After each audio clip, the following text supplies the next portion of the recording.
Oh, okay. We're live. Well, welcome, you rich, filthy snobs, to Geek Salad's retro movie reviews from the Geek Salad podcast. I'm Andy. And I'm Mike. And you'll notice that below me today, we actually have a guest, longtime watcher of the show, first-time guest host on one of our many offerings, Kurt Smith.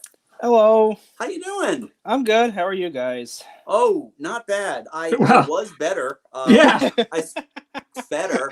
Yeah, much better. Not having watched your choice of movie. So what was it? It was either this or Slapshot 2 or Major League 2, and they're not streaming anywhere. And this was on HBO Max and Tubi, so. Oh God. Oh man. So I can't imagine, watching this with ads, because when you're watching with Tubi, you're getting the same like 3, and you're just watching the countdown, just like, come on. Yeah. Yeah. If this one had ads, I probably would have gone to like get something to eat and maybe not come back. I use mine for bathroom breaks. That's literally what I'm watching. Something on Tubi, that's bathroom time for me. When Schitt's Creek was doing their final season prior to hitting Netflix, we were watching it, and it was the same 3 awful CBS ads. Mm-hmm. So I never want to watch. Oh Christ! I can't even remember the name of the show now. With the dude that looks like Greg Kinnear but isn't Greg Kinnear. You're probably describing most of the dudes in Indiana. I should know. Okay, all right. Yeah, I can't remember the name of it, but CBS just has a lot of lousy shows. Anyway. Oh yeah. So the movie in question, if you were wondering, because you clicked on the link, Kurt had recommended that we all review Caddyshack 2, which this is not hyperbole. This might very well be the worst movie released by a major studio. I'm talking a top tier. Yeah. Big Five studio. Oh yeah. That I have ever seen. Mm-hmm. I'd have to agree with that too. Warner Brothers, what are you doing? I hate every frame of this movie. Mm-hmm. Every single frame of this movie. You can't really tell that it was done by Warner Brothers, can you? Not with all of the Looney Tunes characters in the end. Oh, no. Not at all. Seriously, it's like somebody ejaculated one of those those Warner Brothers catalogs from the late 80s that were advertised in front of Batman, Mm-hmm. Oh, yeah. It's worse than Space Jam because, Looney Tunes characters in a golf course. Yeah. Yeah, but no famous athlete who can't act his way out of a brown paper bag. No. Well, sorry, Michael Jordan. You were one of my favorite players growing up, but you can't. Just no. And Hitler mustache does nothing for him. Yeah. Mm-mm. Player being the optimum word there. Player, not actor. Mm-hmm. No, not actor. No. At work, I tell people that I actually am certified in teaching people how to lead with their strengths. Mm-hmm. One of Michael's strengths. And comedy is not one of this movie's strengths. Oh, no. I'm just going to bring it back. So my first question, Kurt, is why? Well, why this movie? I know you want to do just an unnecessary sequel, but why? When I saw your tweet, Andy, about hating every frame of this movie, and you were only like 4 minutes in, I wanted to do the Dick Dastardly. If I had a curly mustache, I would have twirled it and laughed and had my dog laugh. But the reason why is because we all love unnecessary sequels. We're getting one. Oh God, when the hell is Space Jam with LeBron James coming out? Another Warner Brother release. Do they even know what the Looney Tunes are anymore? It's just a cash cow for them at this point. I don't even know if it's that. It doesn't like Disney. And Mike and I have had this conversation before that, like, Walt Disney has got Mickey Mouse under lock and key. You cannot very much so with him. No. They've got the varying levels of children's Mickey versus grown-up Mickey. Right. Looney Tunes is just like this. Okay, sure, they've got little tiny signs that they can just kind of like stick up when they have a thought. Right. Make it happen. Mm-hmm.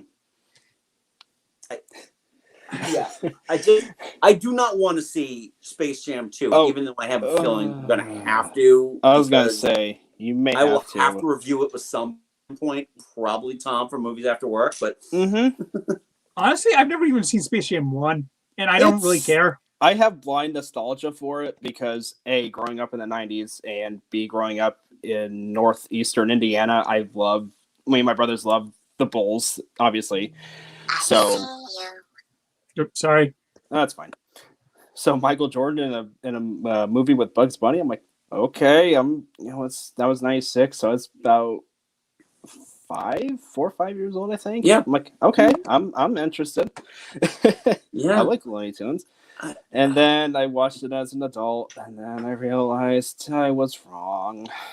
Like pretty much almost every other movie I watched with blind nostalgia as a kid, with the exception of Star Wars. Yeah. But yeah, the reason I chose this, we love unnecessary sequels. And you guys pitched having me on a live stream one of these times when you guys did Finding Nemo with what's from Black Girl Six up to Nikki. Nick. I'm like, how can I? Because I wanted to hurt you guys, which is strange because you guys have been nothing but nice to me. So I wanted to hurt you in the most mundane way possible, or just the most evil way a movie fan can hurt another movie fan, by just watching a notoriously awful bastardization of a classic comedy. So I picked, like I said, I picked the one sports sequel of a movie that I love very dearly, and made you guys watch it, and I had to watch it, and I was like you, Andy, I hated every stinking second of it. All right, so just full disclosure, I think it was about a year ago, Mike, that we did the first Caddyshack. We reviewed the first Caddyshack. Was it a year ago? I remember it was touching and it was fitting for me because the first Caddyshack, one of my father-in-law's very all-time favorite movies. Loved every time it came on the Golf Channel, he would watch it. He just loved it so much. So watching this one, all I could think of is his box of ashes at my mother-in-law's house, just like turning into like this vernal storm as I'm watching this, because somehow I've disappointed him. I think I'm gonna do the rest of this review in a falsetto, so I can talk like this the rest of the day. Okay. Then if you're gonna do that, I'm just gonna talk like Jackie Mason. Yeah.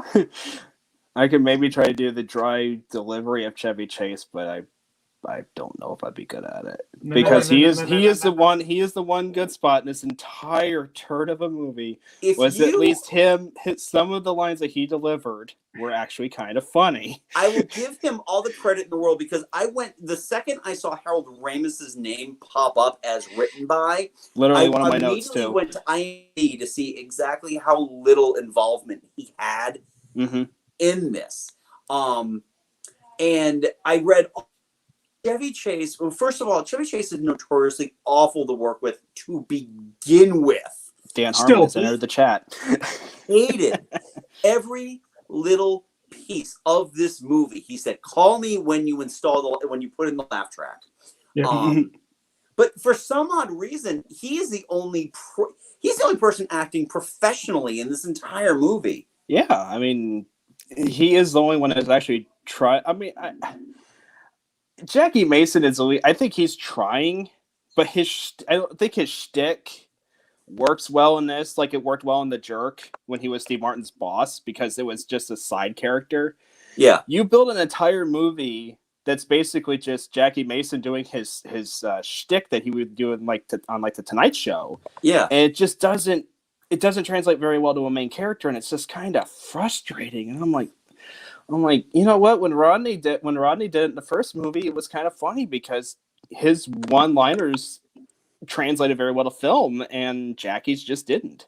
No. I mean, you know what? What really stuck out to me about this is how much of an ensemble piece the first movie was compared to this one. Also, one of my notes too. Al Cervic is just a character in the first movie. He's there. You're not introduced to any member of his family. You're not introduced to his background. You know he's got money. And you know he's a construction guy too, Yeah. because literally that first scene you see is the when you see the gopher coming across, it was you see the sign when Ted Knight's looking at it. Yeah. And that's about the most backstory I think you get out of that entire movie from Rodney, and that was enough for me. But that's all you needed. You didn't need the whole thing, and that's the thing is that Jackie Mason being asked to carry a movie where Jackie Mason should never be the romantic lead of a movie and the main character. With Diane Cannon, which my god, that was like the Tom Atkins relationship in Halloween 3 Season of the Witch, where he's like in his 50s and the girl he's like romantically pursuing is like oh gosh, she's like in her mid-20s, and it's just like, oh. You will be actually shocked to know that Diane Cannon, I think, was in her mid-40s at this point. She looked really good for someone who's in her 40s. She's always looked great, but I always felt like she was treated way better in Hollywood than she kind of deserved. You know, just in terms of, I felt bad for her because she's always had to be paired up with gargoyles. You know, like even the first movie I saw her in, which was Author with Al Pacino, back when Al Pacino was slumming it. And, you know, she looked fantastic. She's got a great trainer. She probably, but yeah, I'm going to look it up right now to see exactly how old she would have been in 1988. Even though we should subtract a year because of filming. Yeah. I actually texted Andy not too long ago saying, I wonder how much she was paid to act like she was romantically involved with Jackie Mason. Was it that line in Ghostbusters? If there's a steady paycheck involved, I'll believe anything you say. I think that was probably her philosophy when it came to trying to romantically swoon Jackie Mason. Fair enough. Another thing I was like watching this movie is like, why is it called Caddyshack? Because there's no Caddyshack. It has absolutely nothing to do with the caddies. There's a caddy in it. Yeah, there's a caddy. You don't even know his name through half the movie. I forgot his name literally the second after I finished watching it. Yeah, I know him more from Silverman, but that's about all I know of the kid. So I know more from Weekend at Bernie's. Yeah, Jackie Mason is 9 years older than Diane Cannon. Okay, wow. She was born in 1937. Wow. Yeah, she was born in 1928. So it's really good for this. Yeah. No, she does. She for a long time she looked great, and then she started playing the older woman roles, like on Ally McBeal, which maybe I saw it once and like, is that Diane Cannon? I just this entire movie is just like, the problem is that there's a plot. Yeah. That's the biggest issue with this movie, is that it's a plot of characters they think we're going to care about. Yeah, at least like when we had Chevy Chase and Ted Knight and Rodney Dangerfield and Danny O'Keefe and Bill Murray, we actually kind of cared about him. I mean, Danny Noonan was kind of a little. He was kind of pushed into the background a little bit because you had, Ted Knight from Mary Tyler Moore, you had Bill Murray from Chevy Chase from Saturday Night Live, and you had Rodney Dangerfield, who's one of the great comedians of all time and great one-liner comedians of all time. But he still had at least a decent plot or a storyline that was kind of interesting, and something a lot of us could identify with, because coming of age and that kind of stuff, which I'm all about that kind of stuff. The at thing 30 years old. The thing with that with Danny was that all Danny was asked to do was be the straight man. Just be able to work off of these comedy legends, and he did a great job with it. So to cleanse my palate after we watched this, my daughter watched the last half hour with me, so she watched the entire golf tournament. And making cracks the entire time because I've treated my daughter, I've raised my daughter well. But then afterwards, we had to cleanse our palate by watching YouTube just from Caddyshack, and she was. I don't even show her the movie because she's 13. I can't show her the whole movie, but she could watch the clips, and she loved it. She was dying because there's that scene with Ted Knight when he's got Danny in the office, and he sits back. Oh, the and lamp. his vase is sitting The right lamp. in front of him. Yeah. Yeah. Yeah, I got like, I think in this entire movie I got like one chuckle from something that Chevy Chase said. I honestly don't even remember at this point, but yeah, the rest of the movie is just not funny. There was that No. line about my parents. They did? Oh yeah, no. No, they're in Palm Beach. No, Nope, wait a second. I I think think they're they are dead. No, actually, I think the thing that I chuckled at was when Ty was walking Jackie through the showers. He's like, "Or are you a Mrs.?"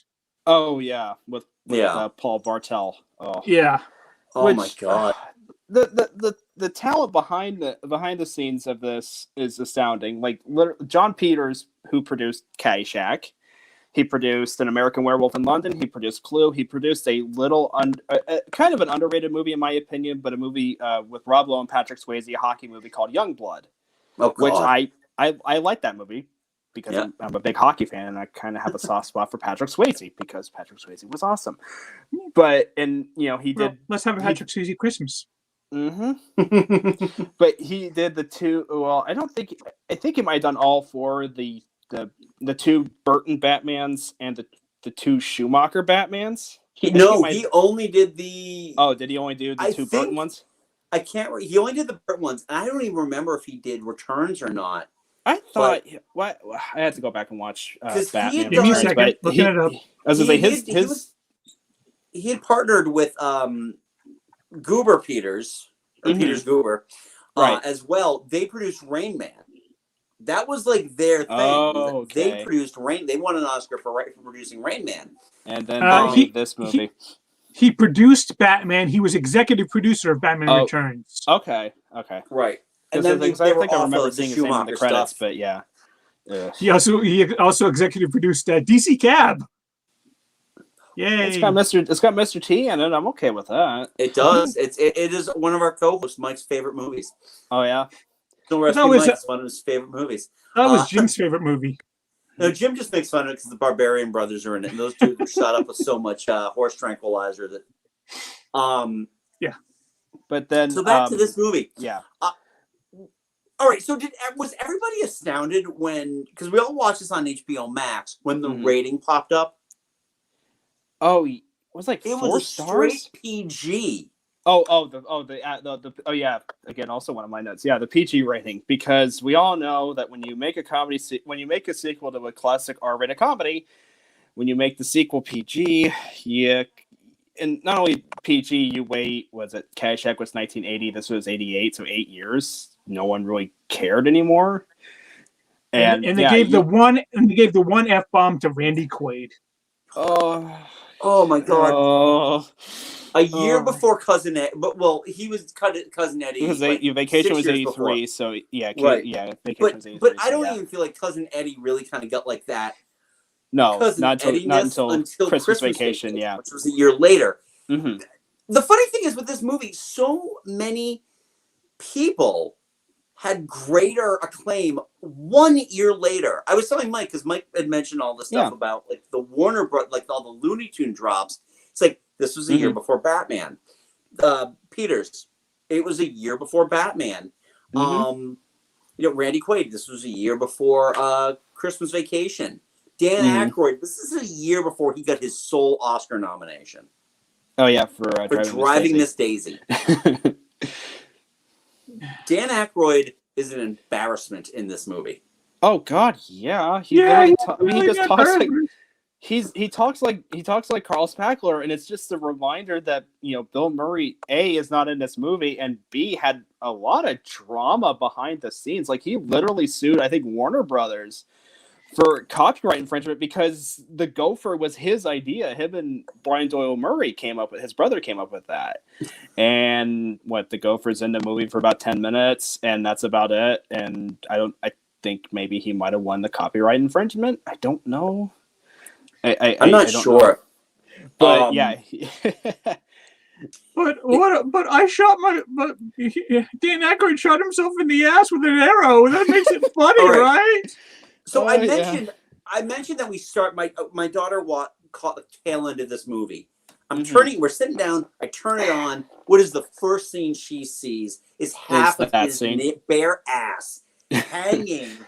It's like I apologize right now. Please don't hold any of this against me when you talk to therapists later on in life. Yeah, she's. Oh shoot! Sorry. Oh, that's quite all right. I'm gonna have to hold my phone up because this is gonna. Because my Kleenexes don't have traction worth a damn. Oh dear, it's quite all right. If you really want a behind the scenes thing, my iPad is being held up with an Atari emulator controller. I actually have a joystick. Which I was gonna say this is holding up the platform for my iPad, so I can. I have my dad's around here somewhere. Maybe I could use that next time I do one of these. I've got a webcam on top of my monitor. I'm good. There you go. I kind of want to. If I buy a desktop sometime soon when I have money to, I'm gonna probably hook it up to my TV. My friend Connor did that, and dang it, I'm trying to get the light out of it so it doesn't blind the poor people who are who will watch the replay, but it's not working. Yeah, still, you just use your head. Yeah. That's usually what I do. I have a big head, so it's easy. There you go. Yeah, the whole thing with Dan Aykroyd is just it's horrifying because. Mm-hmm. The more roles like this he took, the more it was like Belushi was the talent on SNL. Chevy was the talent on SNL. Garrett Morris and Lorraine Newman were the talents on SNL. Yeah, those two don't get I don't think those two get the respect they deserve for SNL. Garrett Morris and Lorraine Newman did that Plan 9 from Outer Space live read that they were supposed to do at SF Sketchfest, and she was just absolutely hilarious in that. And she's one of my. I think she's one of my favorite underrated SNL performer, and I only say that because I love those first 5 seasons of SNL because I have them over here, but over here to my right on my DVD rack. So I'll be honest, my favorite season of SNL is the 86-87 season, and Christopher Guest and Billy Crystal and Martin Short. The year after Lorne Michaels came back, it was the year they introduced Phil Hartman and Dana Carvey. Okay. That first season, started with Sigourney Weaver, is phenomenal. The Chop and Broccoli one. And Oh yeah, the Chop and Broccoli. Yep, sorry. And Andy, come on. Those awful seasons in between. Yeah. Andy, don't kid yourself. You know you love the Robert Downey Jr. season. I have a 17-year-old Anthony Michael Hall. Yeah. He was 17 years old when he was on SNL. I forgot about that. Yeah, well, you forget too that Randy Quaid. Getting back to the movie, Randy Quaid was on that season. Randy Quaid is not funny. Randy Quaid can do funny things, but I don't feel like he's got the right material. Eddie, because he's had the right material. I mean, in Vacation, it was John Hughes, and I think it was also John Hughes for Christmas Vacation, and that was John Hughes in his prime. I mean. That was Christmas Vacation was John Hughes post Planes, Trains, and Automobiles. So you have great comedic writers who give you great material, and if you can deliver the lines funny enough, you can be considered a comedy legend. And he can deliver the lines well, but he just he's just not in this. Nope. Because I sympathize more with the Brian McNamara character, the little preppy lawyer dude. The dude from Arachnophobia, because like that one scene where he drops the F-bomb, I mean, they're not doing anything wrong. I mean, they're just trying to protect our country club, and it's sad that I'm siding with rich people on this one, being from lower middle class, but they're not doing anything wrong. So here's where I'm going to begin to show my age. Like I don't do that every time I open my mouth. I was gonna say, you guys make me feel like 20 years younger whenever I listen to the podcast or watch one of these. You are 20 years younger. I wish. Well, not for me. You're only about not for you. No. For me, almost. Very, I was going to say you're almost. I was going to say you're what 49 now. You're 49. Yep. I'll be 50 in March. But you get to be the old fogey at that point for a Geek Salad. Yeah, that's. I still have all the color in my hair. I'm happy. But anyway, my these movies were a dime a dozen back then. Like just the rich snobs getting their comeuppance was like And it was like, that's of a college all the industry. movies, you had to do it in Caddyshack, and you had to do it in like the most blatant, like unoriginal way of doing it. You know, with the kind of with the clenched, you know, they're all talking like this with the clenched, you know, jaws. Yes. Talk like that was also like a very much staple of the late 70s, early 80s. This is late 80s. It is already kind of very cliche and very. I was going to say it's very hackneyed at this point. Yeah, it was a trope. At this point in 1988, it was a trope. Right. Yeah. So. The whole basis of Caddyshack is really kind of resides in that late 70s, early 80s comedy. As soon when you get to the late 80s, this is no longer the where you need to be for comedy, and they're just trying to go back to that well, and the well is already dry. Right. It's just, like I said, it's just hackneyed at that point. It's not. It's just ugh. If you go back, well, first of all, go back to the making of the original Caddyshack. That movie was fueled on improvisation and coke. Lots of Dr. Roxo levels of cocaine. And that's what made Caddyshack. And again, because it was more like skit based, it was more ensemble driven. They didn't really need that narrative. They had a point A and a point Z they needed to get to, and all this nonsense happens in between. With this one, this was a script. Going back to the aforementioned, going back to IMDb, Harold Ramis thought this was a terrible idea. I think he tried to get his name taken off of it at one point. I think he tried to do the Alan Smithy thing. He wanted, what happened was he said he would do it if Rodney came back. And Alan Metter, the guy who directed Back to School, I think was because he was originally attached to the project. And then I think that John Peters said no to Rodney, and then Alan Metter quit, and obviously Rodney wasn't going to be on the project, so they brought in Alan Arkish, let's see, this was 88, but 10 years earlier had directed probably one of my favorite Corman movies, Rock and Roll High School. And then he directed Heartbeeps in 1982, and then I don't know if he did anything else really after post Heartbeeps and before, right before he got into Caddyshack. I'm not sure. I know he mainly does TV now. Yeah, but the thing is that they actually, when Rodney Dangerfield was attached to it, before he took the script, looked at it and goes, no, and threw it in the trash. Literally threw it into a trash bin. I don't blame him. Sam Kinison was also attached to this movie. Yeah. And the second that Rodney left, Sam Kinison owed his career to Rodney Dangerfield. Yeah, he's I can't. I'm not doing that. So. Because Rodney used to do those the young comedians showcases on HBO. Like Joel Hodgson was on there from MST3K, and Sam Kinison was on there, and oh gosh, I don't remember, like a bunch of like those late 80s, early 90s. Well, mostly generic stand-up comedians, with the exception of Joel Hodgson, because his was because if you ever seen that his set is just prop comedy. Yeah. It's hilarious too. It's hilarious. It is pretty good because it's just literally just using model kit bashing and all the other stuff that they did on Mystery Science Theater 3000, which I love that stuff. Yeah. But yeah, he did owe his career to Rodney because Sam was on. It was in Back to School as was it Professor Turgidson? I don't remember. I haven't seen that movie in forever. It's free to watch on YouTube now, I think. You have to watch it with ads, but it's free to watch and it's uncensored. So you get to hear Sam Kinison drop F-bombs and scream like the madman that he was. Yeah, you wreck your vocal cords doing that stuff. Like that, just like that. Mike's dog is a huge Kinison fan. Whoop, sorry. What happened to us? There we go. What happened to Andy? The back. Yeah, and the weird thing with this movie too, you want to round out the cast here. Robert Stack. First of all, it's either Airplane or it's his Unsolved Mysteries bit in Basketball, and that's all I hear when I hear him talk. Oh yeah. Yeah, that's me too, man.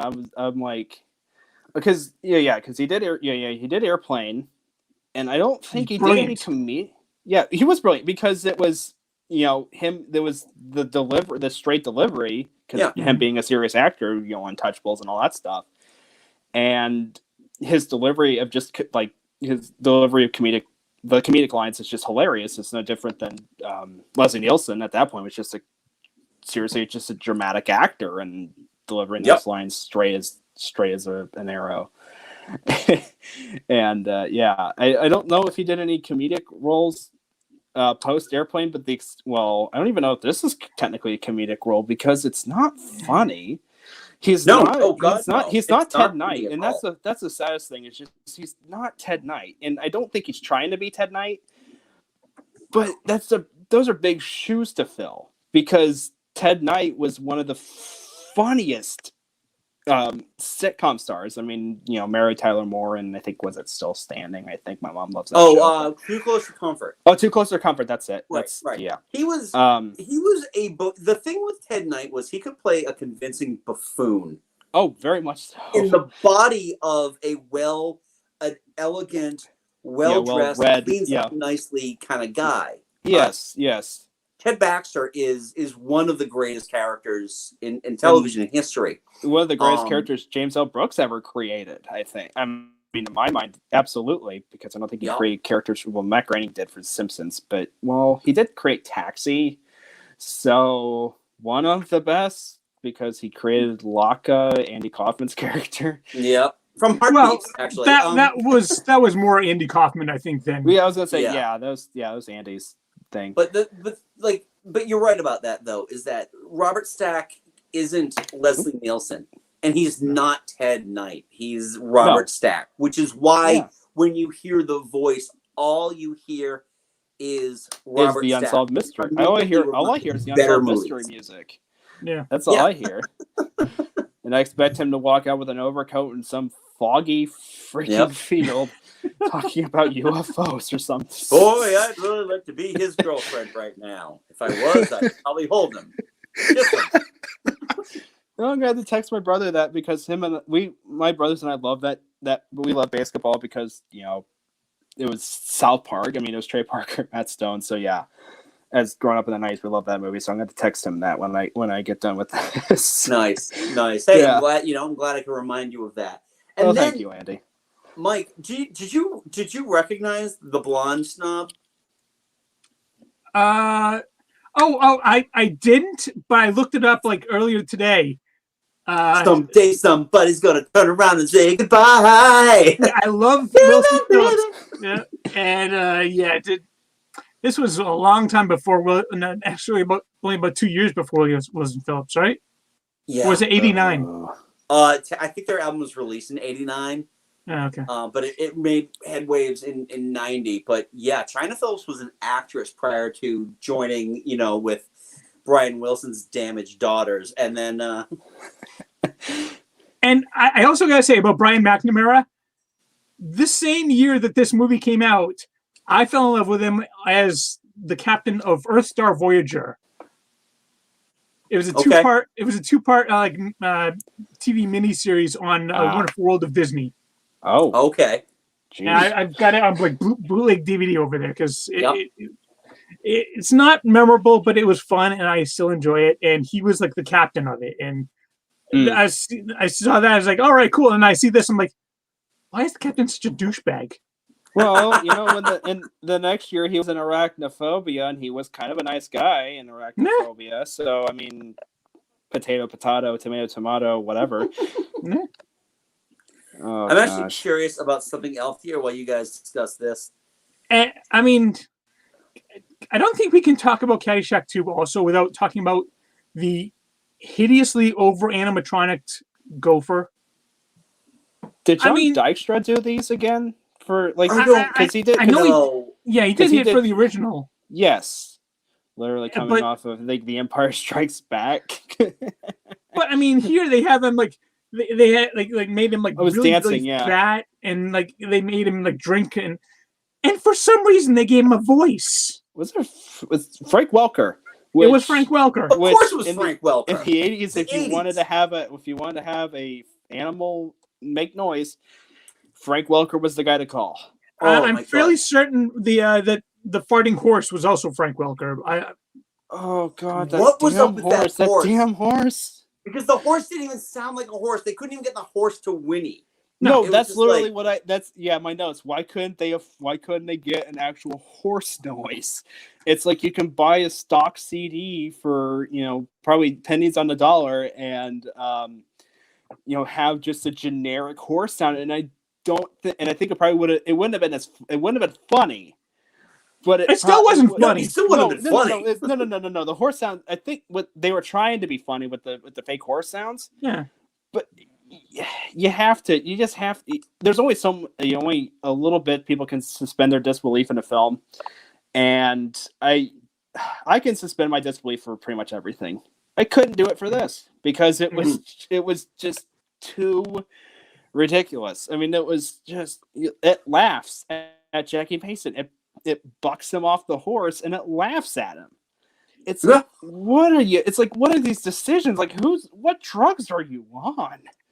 I also really get the feeling that they cut out a big scene about with Jackie Mason's daughter because she does a complete 180 in that final scene. I'm like, there must have been like that. There had to have been a scene of her in like sleeping, staying at Miffy's. Muffy's, whatever, I don't know. Where she like sees how much of a like spoiled rich brat they all are. Right. Yeah.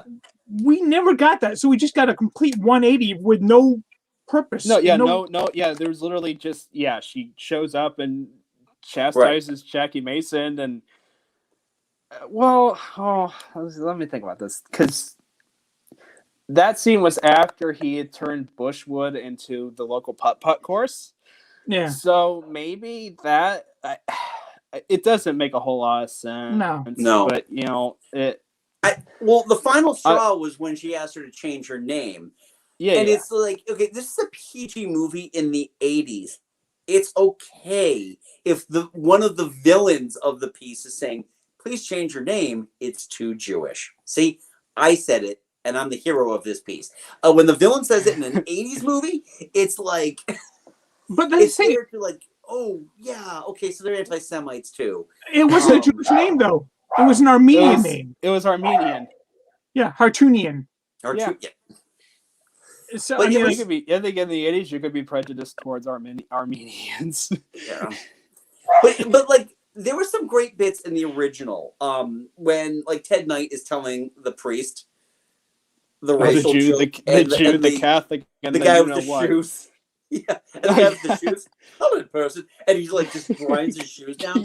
There was nothing like that, and they missed the opportunity when Paul Bartel is like, "Okay, thank Mandingo." It's like, oh, please, there's got to be something here besides just Jackie Artunian's awful punishments for them. That would have killed all of them. Well, it would have killed all of them when the guy's building shut down too, because there's no way in the heck that's up to code. Nope. You had a bunch of people who probably never worked a hard day in their lives working construction.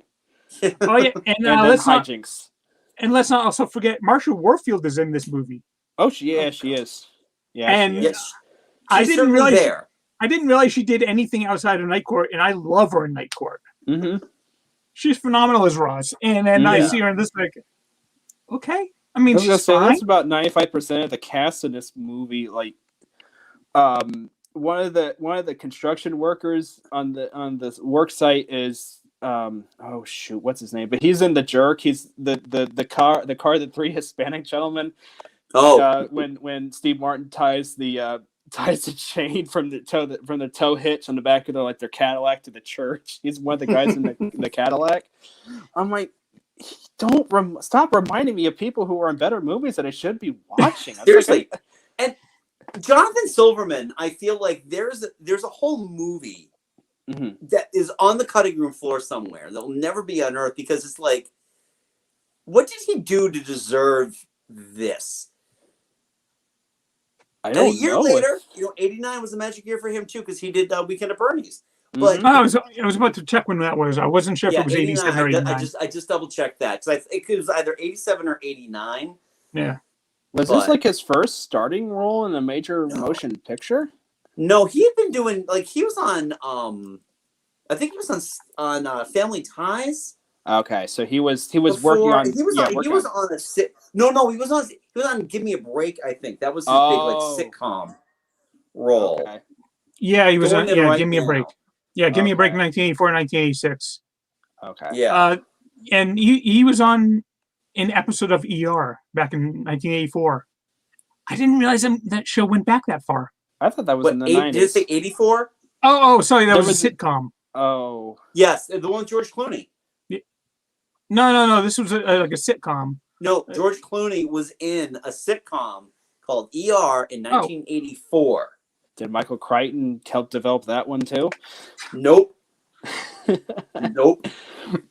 It is confusing because it's like the thing that he's got ER showing up twice in his resume, and I think like ER that we think of is just ER, and this ER was like lowercase e period r period. But yeah, this was like one of his very first roles. I mean, he was in like Girls Just Want to Have Fun. Okay. And Brighton Beach Memoirs. Brighton Beach Memoirs. That was his first starring role. Okay. Yeah. I was gonna say I didn't know if he if someone had blackmail on him, is like, you need to star in Caddyshack too, or I'm gonna release this to the press. You'll never work again, Silverman. Next, you're gonna be working against a corpse. I want to say another thing too. How dumb did they think that we were that they were animating all the ball shots? Oh yeah. Physics be damned in this movie, because his slice is the worst slice ever. Yeah, I've watched golf pretty much my entire life. One of the reasons why I love this movie is my grandpa loved it. My grandpa was a big golfer. My brothers and I are conditioned on command. Whenever there's golf on TV, we have to watch it. No matter if there's anything else on, it's always golf. If it's Sunday afternoon and it's like 2:00, it's golf. So my grandpa I grew up with my grandpa loving this movie, or with loving Caddyshack and loving Blazing Saddles, because my grandpa was a big Western fan. So I have two of my favorite comedy movies of all time are because of my grandpa. So I watch a lot of golf, and the physics just don't add up. I mean, I've never seen anybody slice it the opposite way and it come back and go where it's supposed to go. I've never seen that. Yeah. I've never that stinking putter that Jack Hartoonian has with the lasers. Oh. The putter that Rodney had was silly, but it was supposed to be silly. Yeah. It was something you could see a rich guy like him having. It's something that's so ridiculously over the top that somebody who has a lot of money could buy it and cheat. Well, I'm not cheating at golf, but they could buy it and play with it. That damn putter is, not only is it incredibly improbable, there's the dude in the background who Jack's talking nearly about dies. The pacemaker. Yeah. And then you see the dude just like clutching his chest, and his wife is calling for him, and it's like, oh my god. It's like, that's not that funny. This is a dark turn. The scene of falling down on the golf course was more funny than this. The first movie had a budget of about $5 million. Yeah. Oh, shoot. Did it again? And this movie had a budget of about $20 million, and I'm guessing at least half of it was into that cheesy CG of making the ball just flying around doing whatever, and the other half went to the animatronic gopher, and they didn't make any of it back. No. $20 million. It bombed. Yeah, $20 million budget, $11.8 million box office. That is not a win in any case. No. That's a heavy bath that Warner Brothers had to take. And this also didn't do well on home video, as far as I remember. No one ever rented this when I was working at the video store. Suncoast. No, this was not Suncoast. This was the Adoptive Video. Close enough. So I get the pre-Suncoast on my first time on the Geek Sound. You do. You get the stories of rental. Special. Yeah, which is funny. There's an interesting story about Adoptive Video now, because about a month ago, the last remaining Adoptive Video got busted because it was the front that I always said it was. Yeah, the owner was paying druggies to steal things, bring them to him, and then he'd sell it on eBay for a massive profit. Oh. Yeah. Well, there's not a lot of profit in the home video rental business There is anymore. no profit in home video because No. it's like I would walk past there and it was like, okay, they still have movies, they still rent porn. Why? I remember that was a big issue when Family Video came to the town like 10, 12 miles from where I'm at right now. Yeah. Because they have the porno section at Family Video and Swinging doors. Yep. I'm in a deeply very uber conservative area. Well, hell, the entire state of Indiana is uber conservative. So the moral panic began. Fortunately for the conservatives, the conservative Christians, the Family Video closed. So yeah. Well, now there's a little thing called the internet, so we don't need. Yeah, exactly. Hey, when one door closes, a World Wide Web opens in its place. Oh yeah. Followed by a fly. This. I'm sorry, I went too far. I'm sorry. That's cool. All right, so this movie just in general was maddening to me to watch. Yeah. Every 5 minutes I'm watching something and I'm like, fuck this movie. I literally wrote "Kill me now" in my notes in big letters with a big exclamation point. I'm like, just end it. Like I can't stomach this anymore. Like, I have seen The Room. I've seen The Room probably more times than I can count. I've seen Birdemic. I've seen Samurai Cop. I've seen pretty much every Roger Corman B movie that Tubi has streaming. I have seen a lot of crap, and I enjoy every bit of it. But I did not enjoy this because it was not fun. It was not funny. It was not entertaining. It killed my brain cells. Whatever brain cells I got a text message to Andy right here that says, "I would hope that this movie eventually gets funny, but I know better." Yeah, I told my friend I was watching it for going on with you guys. He's like, "Why would you do such a thing?" I'm like, "Because I'm a glutton for punishment." Like I said, I've seen a lot of crap in my life. I don't know how many times I saw Phantom Menace when I was a kid, and I could stomach that more, and I can stomach a lot else, but I can't. Yeah. I can't. There's a lot of cheese on top with Top Shelf Studios, and this is not cheese. This is quite honestly. This is the moldy cheese in the concession stand that gets left after the baseball season's over, throughout the fall, and then you come back in the spring, and you open the tin, and it reeks like just the rotting garbage that it is. And you gotta take a chisel to it. Yeah, you have to take a chisel to it. That's this movie in a nutshell. It's just there's no words for it. I can't even properly express myself about this movie. I just hated it. Well, if you've accomplished anything, Kurt, it's that now I'm looking forward to reviewing Cars 2. Well, yeah, I was kind of wondering how this is going to stack up with the Cars 2 review. I'm gonna have to watch that one next week. I've started watching Cars 2. It just like with this, it's going to be done in pieces. Right. We're not going to spoil anything. I had to watch this. I had to watch this movie in one. I watched this movie in one sitting. Yeah, I watched That's 90 minutes of my life I'll never get back. Yeah. The 2 weeks that I had COVID was more productive than this, and yeah. I watched the first 5 minutes this morning before work, just to kind of give me a taste of what I was in for, and I watched the rest of it. But the end credits literally ended just as before I started up the stream. Right. Yeah. It's just it hurts. Like it's not enjoyable. The same way like a Birdemic has. Yeah, that's enjoyable. Factor of how bad it is. There's no enjoyment. There's no love in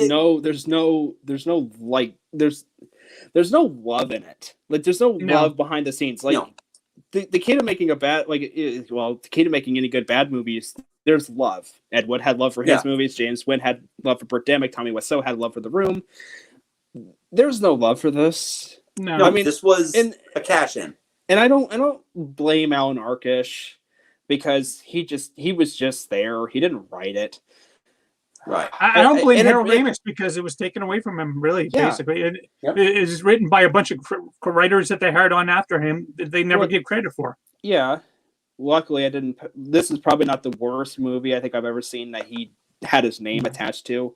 I paid money to go see a movie called Year One with Jack Black and Michael Cera that he I think he wrote and directed. I paid money to see that movie when I was in high school.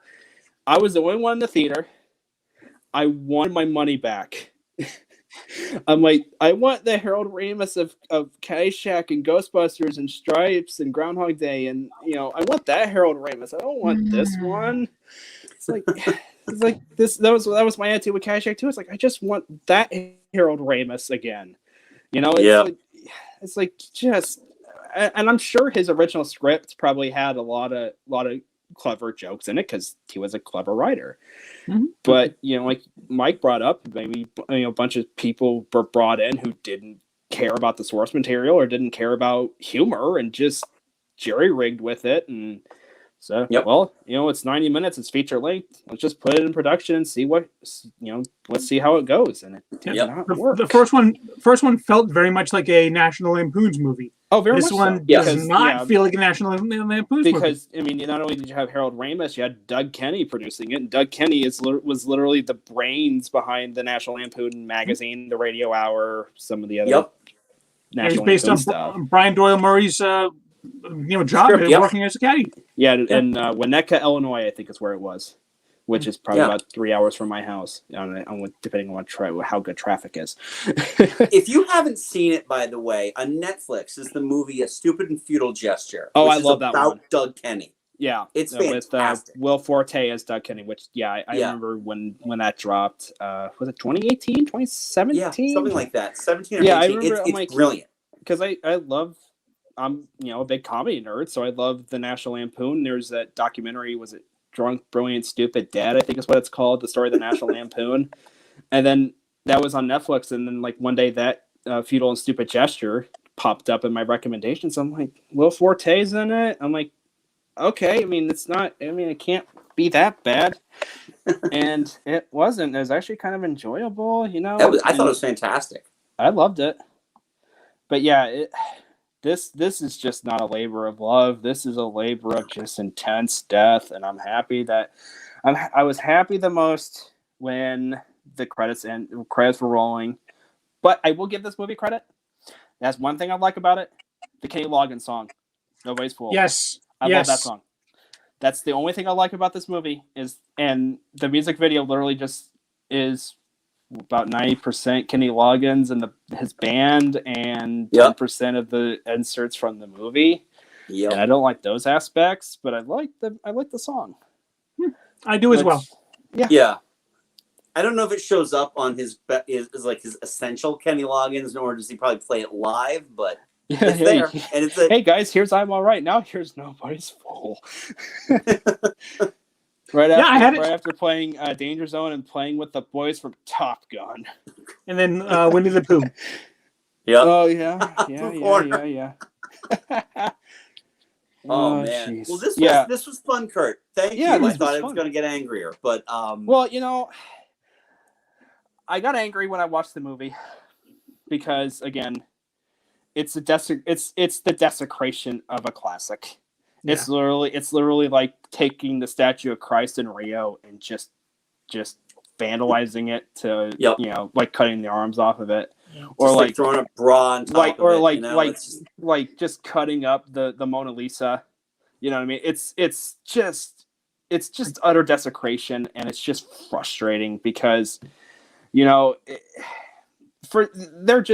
are movies. They are movies. But they're more than that. Like, they're our lives. Well, they're my life. I'm sure they're your guys' lives too.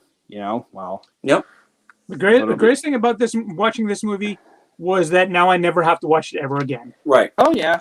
Yeah. And I'll be 100% honest with you. I appreciate the first movie this much more now. Oh yeah. I always thought it was a classic, but I really appreciate it now. Mm-hmm. Yeah, very much so. I mean, it was This felt like homework, but not like good homework. Like when Math you're homework. when you're like when you're like so friggin' behind your like geometry class or whatever, and you have to like do 20 pieces of homework on a weekend. That's what this is like. Yeah. And it's just God, I needed like 20 showers after I got done watching it because it's that dirt that just never comes off. Yeah. You know, you just Unclean, reek the I see a gem on you. I see a disgusting worm on you.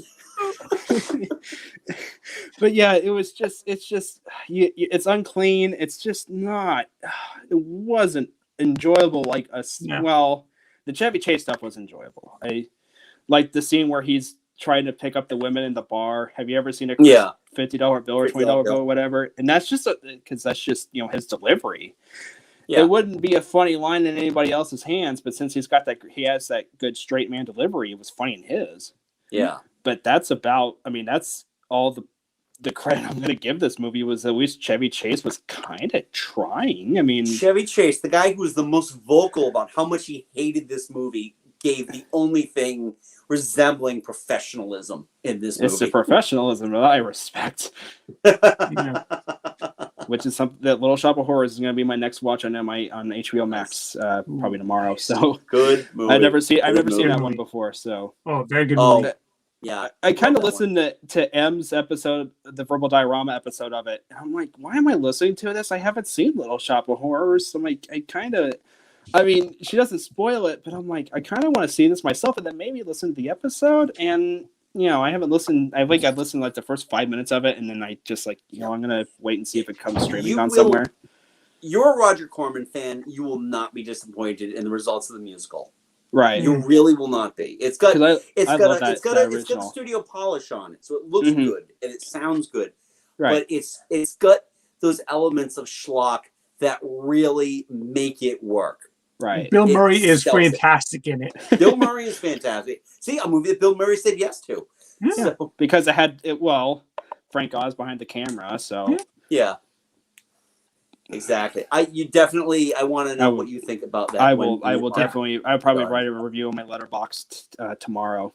Fantastic. I hope you enjoy that. So my little punk rocky reviews of my movies that I watch on Letterboxd. Great way of putting it. Like I literally posted a tweet this morning. I'm like, there's people I follow on Twitter that write these intellectual discussions like they're they're like Yes or Genesis or Pink Floyd, the prog bands, and I'm like the Ramones. I'm writing these little simplistic reviews that are just, I don't know, they're not worded well, and it's just kind of. But I'm starting the review stuff, so I'm honing my craft. I think a little bit more. I think I need to take probably more notes. You do you. Yeah, I'll do it. Yeah.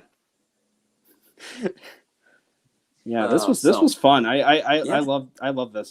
This felt like therapy, That it's been 13 years of therapy for me and Mike on this. So right. This is what we do. Yeah, this was therapy not only for this movie, but for talking about movies to other people for like the first time in over a year.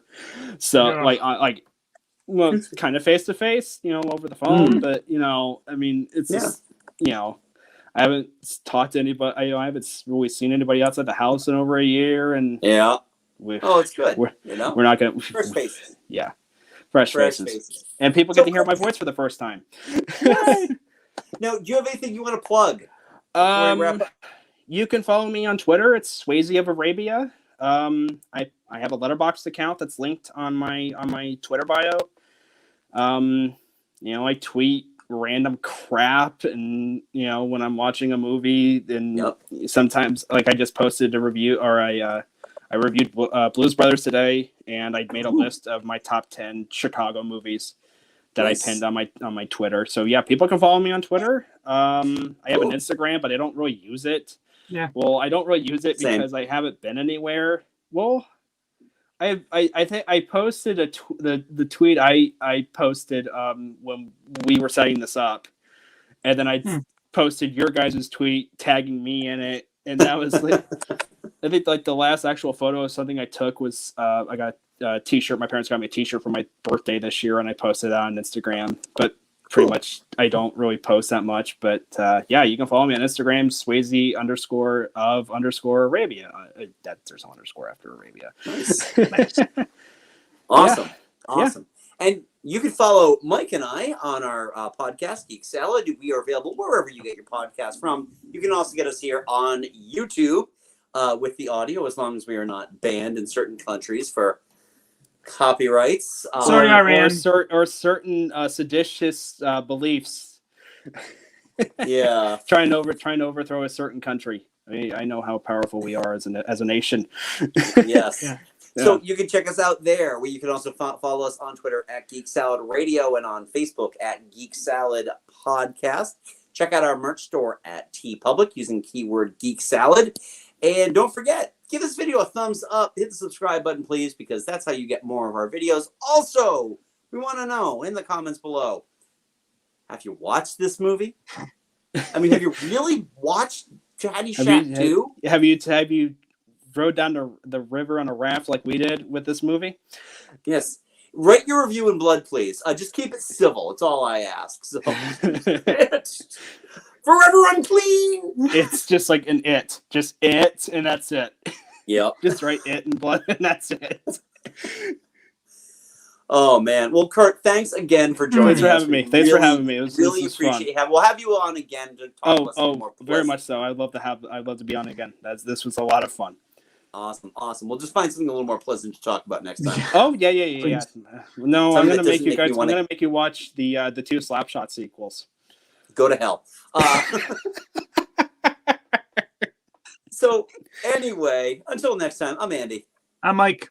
Go forth and be nerdful. We'll talk to you later.